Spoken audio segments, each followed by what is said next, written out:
න්‍යෂ්ටික බෝම්බ කියන එක ගත්තහම මේ න්‍යෂ්ටික බෝම්බ කියන එක ಜಾති දෙකක් තියෙනවා. හරිද? පළවෙනි එක තමයි හිතහන් ලොකු මේක පොඩ්ඩක් මකලා ඉන්න.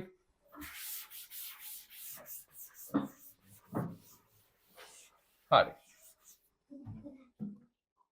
ඔන්න මේ න්‍යෂ්ටික බෝම්බ න්‍යෂ්ටික බෝම්බ ගත්තොත් ಜಾති දෙකයි. එකකට අපි කියනවා මොකද්ද?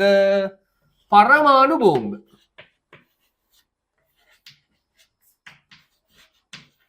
හරි.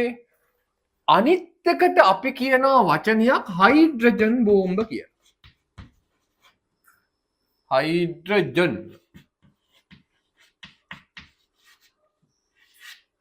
හරි. දැන් මේ හයිඩ්‍රජන් බෝම්බයි පරමාණු බෝම්බයි කියන දෙකම ඇවිල්ලා මොකක්ද මේ න්‍යෂ්ටික බෝම්බම තමයි. හැබැයි වෙනස තියෙන්නේ මෙන්න මේ දෙන්නගේ ඇතුලේ වැඩ කරන විදිය. න්‍යෂ්ටික ශක්තිය කොහොමද නිපදවන්නේ කියන එක මත තමයි මෙන්න මේ ජාති දෙක වෙන්නේ. හරි. මේ අපි ඉස්සෙල්ලා බලමුකෝ පරමාණු බෝම්බය කියන්නේ මොකක්ද කියලා. පරමාණු බෝම්බයේදී සිද්ධ වෙන්නේ මතක තියාගන්න. දැන් අපි දන්නවා මූලද්‍රව්‍යයක් කියන්නේ සාමාන්‍ය අපි දන්න පදාර්ථයක් කියන එක හැදිලා තියෙන්නේ මොනවා වලින්ද?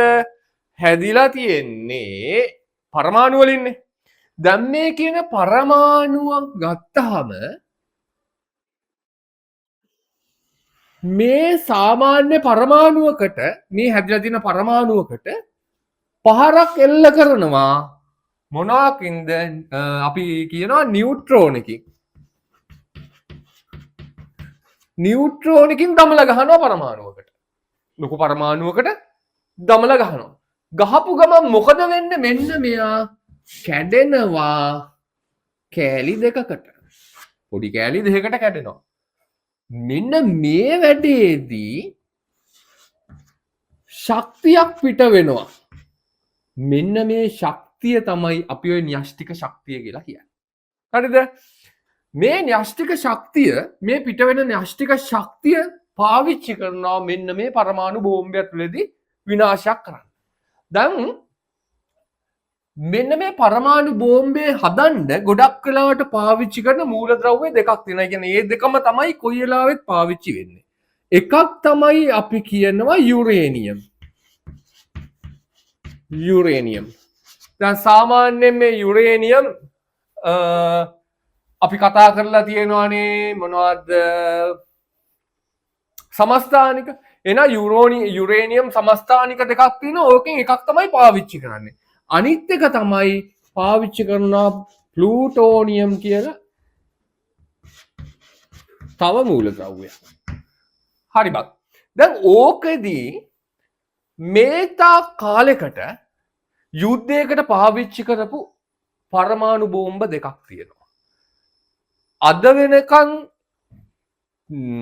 යුද්ධයකදී පාවිච්චි වෙච්ච පරමාණු බෝම්බ දෙකක් විතරයි මේ වෙද්දි යුද්ධයක් වෙනුවෙන් පාවිච්චි කරලා තියෙන්නේ. ඒ තමයි මොකක්ද? හිරෝෂිමා සහ නාගසාකි වලට ගහපු 1945 දී හිරෝෂිමා සහ නාගසාකි වලට ගහපු පරමාණු බෝම්බ දෙක. එහෙනම් පළවෙනි එක තමයි හිරෝෂිමාවට. හිරෝෂිමාවට කෙලලා දැම්ම මොනවද? ඒක හදලා තිබුණේ මෙන්න මේ යුරේනියම් කියන මූලද්‍රව්‍යය. යුරේනියම් බෝම්බයක් දැම්ම හිරෝෂිමාවට. මේ හිරෝෂිමාවට දාපු බෝම්බයේ ප්‍රබලතාවය සාමාන්‍යයෙන් කියනවා කිලෝටොන්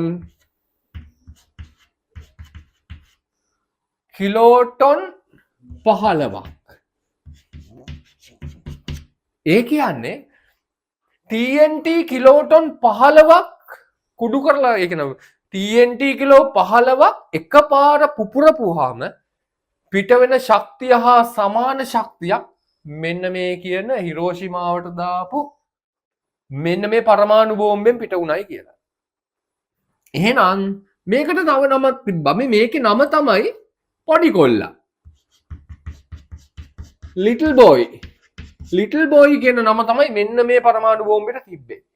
ඊට දවස් 3කට පස්සේ තව පරමාණු බෝම්බයක් අතහරිනවා ගෙනල්ලා කොහෙටද? ජපානෙම නාගසාකි කියන නගරයට. නාගසාකි වලට දාපු බෝම්බේ ඒකේ තිබුණේ පුතේ මතක තියාගන්න මෙන්න ප්ලූටෝනියම් කියන මූලද්‍රව්‍ය තමයි න්‍යෂ්ටික මූලද්‍රව්‍ය න්‍යෂ්ටික විකිරණශීලී මූලද්‍රව්‍ය තමයි අන්නේ බෝම්බයට දාලා තිබුණේ. දාලා හදලා තිබුණේ. හරිද? හරි. දැන් මේ කතාවේදී ඊළඟට මම කතා කරනවා දැන් ඕගොල්ලන්ට අයිඩියා එකක් ආවනේ මොකද්ද මේ පරමාණු බෝම්බයක් කියලා කියන්නේ කියලා. එහෙනම් පරමාණු බෝම්බයකදී අපි මේ වලට කියනවා අනිත් එක තමයි මේකදී ෆිෂන් ඇටොමික් ෆිෂන් නියුක්ලියර් ෆිෂන් කියලා අපි මේකට කියනවා. එහෙනම් ෆිෂන් කියලා කියන්නේ පරමාණු මොකක්ද? න්‍යෂ්ටික විඛණ්ඩනය කියන එක. න්‍යෂ්ටික විඛණ්ඩනය කියන්නේ මොකද්ද? අර වගේ ලොකු පරමාණුවකට නියුට්‍රෝන ප්‍රහාරයක් දීලා හිංකිච්චම් පරමාණු දෙකකට කඩනවා. ඒකෙන් ශක්තිය පිට කරව ගන්න එකට තමයි අපි කියන්නේ ෆිෂන්. එහෙම නැත්නම් න්‍යෂ්ටික විඛණ්ඩනය කියලා කියන්නේ. එතකොට ඊළඟ ක්‍රමය තමයි න්‍යෂ්ටික බෝම්බයක් හදාගන්න අනිත් ක්‍රමය තමයි න්‍යෂ්ටික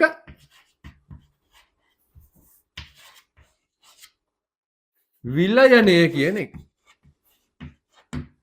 මේ න්‍යෂ්ටික විලයනයේදී සිද්ධ වෙන්නේ කලින් මුනේ ලොකු එකකට පොඩි එකකින් ගහලා දෙකට කැඩුවා.